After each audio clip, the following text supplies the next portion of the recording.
Hello, I'm Bernard Hickey from interest.co.nz and welcome to a special opinion piece brought to you in association with ASB. Now this really is an opinion piece. I think it's time to step back and look at all the measures we're taking and the rest of the world is taking to try and fix this credit crunch.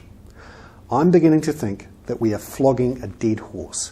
The drugs don't work. There simply aren't enough fingers to fill the holes in the dike. I think it's time for the world, particularly those countries who have borrowed more than they've got to keep spending, they have to accept that they have consumed too much for too long, their debts are too big, and the only way to fix it is to reduce consumption and increase savings. That's an unpalatable message, and it's not the one that most of the good and the great are giving to governments around the world right now. Currently, everyone is trying to fix the problem by essentially spending their way out of the problem, by taking on even more debt to just give us that little bit extra so we can tiptoe out of the room before the disaster strikes, before a depression hits. There is this big fear that if everyone reduces spending, suddenly the economy will grind to a halt. Maybe it won't.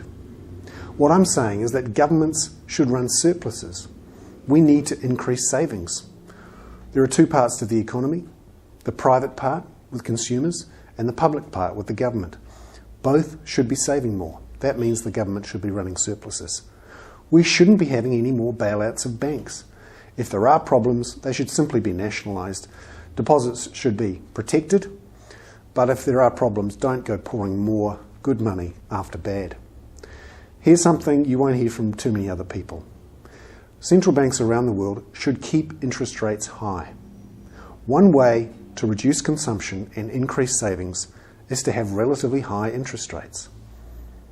Now that's not something you're going to hear too many places elsewhere, but I think that's what we need to do. I don't think the Reserve Bank should be cutting the official cash rate next Thursday by 150 basis points to 3.5% as many other people expect.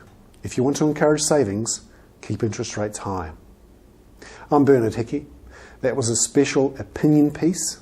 It really was an opinion piece brought to you in association with ASB.